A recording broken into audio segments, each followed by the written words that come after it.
Nonito, welcome back to New York. This time we're headlining Radio City Music Hall. Want to give us your thoughts on that? Make sure your ISO is high. You know, I'm very honored. You know, it's going to be a very exciting fight, and we're very excited for this fight and for the venue. You know, so it's been good. Now, this time you're coming to New York, a much larger American sensation, as they say. A lot of more people know you. They're billing this fight as a major label fight. I want you to look into this fight from your eyes. I heard you touching on how you were saying how many people have won gold medals in the past, and the guy who never touched the gold medal, the other guy was annihilated. I see you look a little bit more, I don't want to say vicious, but you look a little bit more determined now, very focused, with evil intentions that you do want to end this shortly. Tell us how you feel about that fight. If I can end it short, I will end it short. You know, but again, we don't want to be irrational with our decision or with our movements or with our game plan. So we're gonna be smart. We're gonna go out there and we're gonna try to execute the game plan. Again, you know, we're excited for this fight, and do you feel that he poses any bit of a challenge to you? There is a challenge. I mean, the guy is you know, he's talented.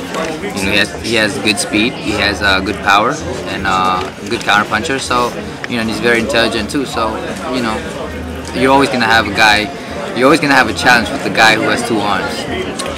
Now, going back to the fight game, it seems like there's a shift coming back to the Northeast, mecca of boxing, Madison Square Garden, and other New York venues.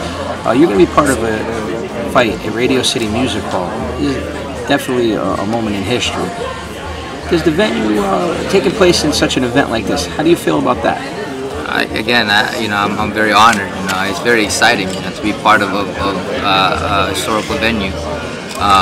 But you know, my main focus is just to win. And what have you been doing yourself nowadays as far as the performance? Because if you remember, we did a Frank Sinatra song. I want to know if you've been practicing. We have a lot of fans that want to know. I haven't been practicing, but you know, I wanted to go take a tap dancing lesson. You know, like Sugar Ray Robinson style. You know what I'm saying? So, but. I mean, I'm a big fan. I'm a big fan of Sinatra, and you know. And looking ahead, you've been fighting very consistently. How many fights are you looking to get on for this year? You see yourself partaking in? I started February last year, and I'm starting April this year, so I'm a little bit behind. But if I can do 3, that would be great. And as far as projecting, I know you don't want to look past this opponent, but where do you see yourself going the next 2 years? Do you see yourself going up in weight, looking to conquer more titles? Definitely, I want to go up in weight. You know, if I'm done with this weight, I want to go up to 126 and face the guys up there. And the ending legacy that how Nonito Donaire wants to be remembered in the fight game. Guy who was clean, guy who never had anything to hide, and the guy who hopefully inspired kids out there. One last question I do want to touch on about the doping. It's a shame how again we're seeing more and more boxers being flagged for steroid use. You're one of the only ones that has come out and looked to take testing all the time. Doesn't matter, 24/7.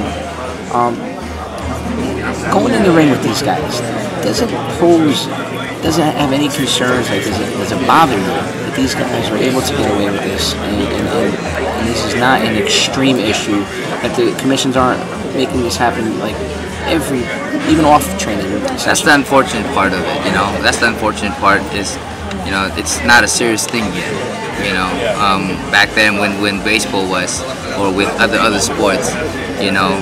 But I believe that, you know, with constant people like myself and other people out there who tries to push for it, and there's going to be more people that's going to get caught with things. So I think that you know, boxing is like an independent thing, you know, and that's the unfortunate thing, is that maybe there has to be a change. I believe that there has to be a change. That, you know, I mean, it's a fighting sport. You know, people's lives are at stake. It's funny you mentioned that, because one thing that we were touching, I was talking to a couple of the older timers, and they said, if you noticed, a lot of the Depression era fighters, guys from that era, they wasn't walking around with a lot of, as we could say, brain damage. stuff that you can see. And it's funny how guys that fought in the 90s and even a little bit later, they're showing signs of dementia even sooner than these guys show. Do you think that could be due to this steroid use in the sport? I mean, there's a lot of possibility, you know. I mean, that era is different, you know. This era, technology changed, food changed, and there's a lot of chemicals and a lot of things. I mean, a lot of things could be a factor of that. The whole economy, the whole world of how people are living. I mean, society, it could be everything that could change and how people are, you know. And again, back then people were more active than people now. I mean, the people now, they tend to just, once they're done with boxing, they get fat and they get really lazy and out of it, you know. Back then people were still in good shape, you know. They walked, they jogged, they were very active, and I think that's a big part of why their bodies still were intact and working well at old age. What do we see Nonito Donaire doing in his, I would say, post-year boxing after years after boxing? There's a lot of things. I mean, I've done a movie and that was fun. Maybe I'll do more of that, you know. Well, again, it's always a pleasure chatting with you. We wish you a lot of luck. Thank you. Radio City. We look forward to seeing you soon. Thank you. Here with Guillermo Rigondeaux, here at the press conference for his upcoming fight against Nonito Donaire. Mr. Rigondeaux, you're here for your second pro fight in New York City, am I correct? BB Kings. Revisiting today for the mega fight against Nonito Donaire. How does it feel to be back in the big city, and how does it feel to be part of an epic event such as this? ¿Cómo te sientes estar en Nueva York y estar aquí para una gran oportunidad y esta gran pelea aquí? Bueno, esta gran pelea la voy a aprovechar al 100%. This is a great opportunity. I'm going to take advantage ya of it 100%. Es mi carrera deportiva con todo mi colectivo, entrenador Pero Luis Díaz. This is my career, and I have el asesor más grande que tengo yo en mi carrera deportiva, Alex.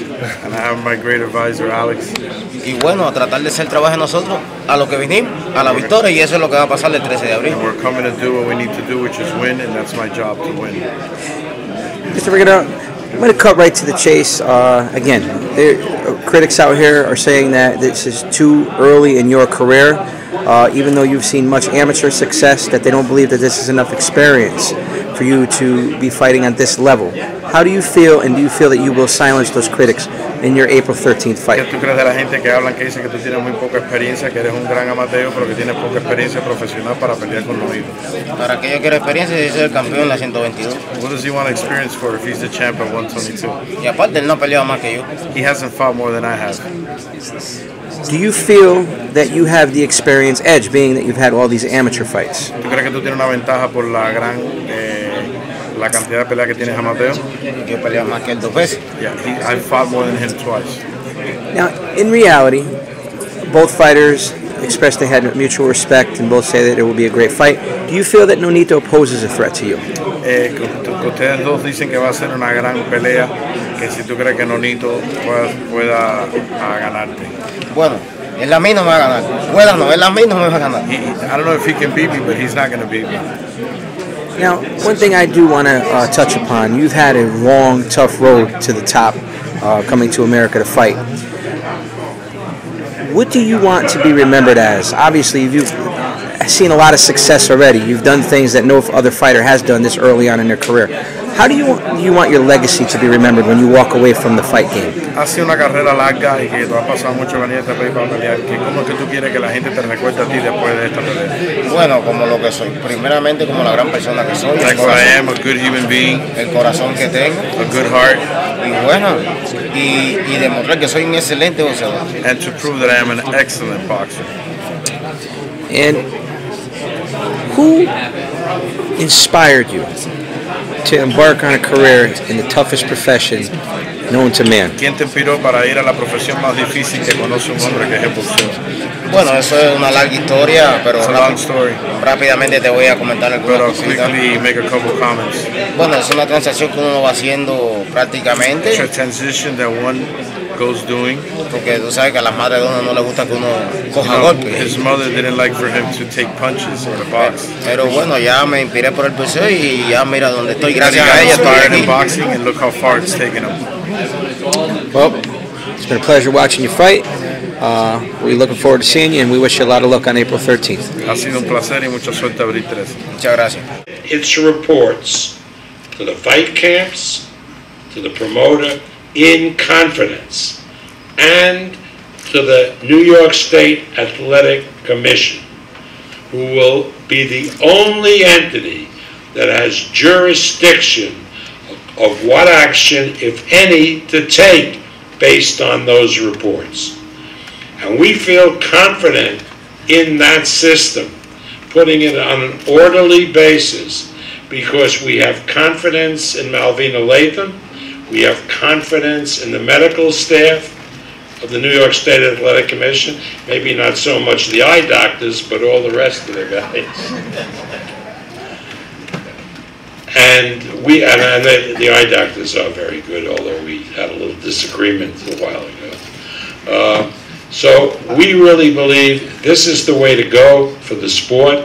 We advocate drug testing, but we want it to be done in an orderly manner, not with the wildness that we've seen on some of these events in the past. So with that, let me bring up, representing the New York State Athletic Commission, its chairman, Malvina Latham. Buenas tardes, mi nombre es Guillermo Rigondeaux. Good afternoon, I'm Guillermo Rigondeaux. Bueno, el que me conoce prácticamente, yo estaba asustado, yo pensaba que ya la pena no se iba a dar ya. I was kind of worried for a second if I was going to fall through. No, pero gracias a Dios, pienso que si hay pelea, que ya está confirmado que es seguro. Thank God that now it's confirmed and if there's a fight moving forward. Bueno, ya prácticamente está confirmado para el día 13 de abril, aquí en Nueva York, que todo el mundo espera la afición, que traigo lo último. Regalito del 2013, nadie sabe eso todavía. April 13, the fight is confirmed, we're moving forward, and get ready for April 13. There's so few surprises, especially for 2013. Bueno, ya prácticamente ya todo quedó confirmado. Gracias a todos ustedes por venir y que me vean el próximo 13 de abril. Muchas gracias. Thank you for all coming out here today. We would like to thank Top Rank, HBO, Caribe Promotions, and get ready for April 13. You're going to see a Rigo you've never seen before. Gracias. Thank you. Good afternoon, guys, everyone. Thank you, Bob. Well, first of all, I want to thank HBO for giving me the opportunity that I have last year. I've had 4 fights last year. It was incredible, and getting the honor fight of the year is even amazing. So thank you, HBO, for that and for this opportunity. Top Rank, thank you for always having my back and giving me fights, great fights. We're very excited to be fighting at a historical venue, Radio City Music Hall. I'm bad with names, so, but thank you for that. We're very excited to be here with Rigondeaux. He has accomplished a lot. We respect what he does, and so that's pretty much what it all comes down to. Is April 13.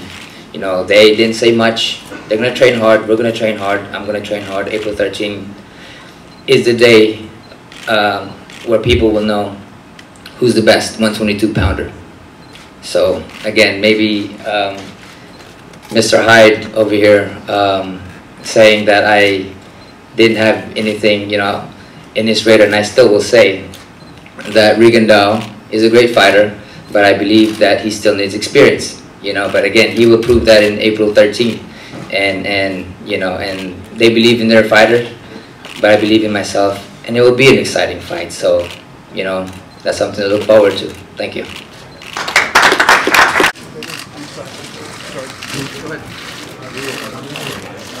Back in here. Flash stay under the middle.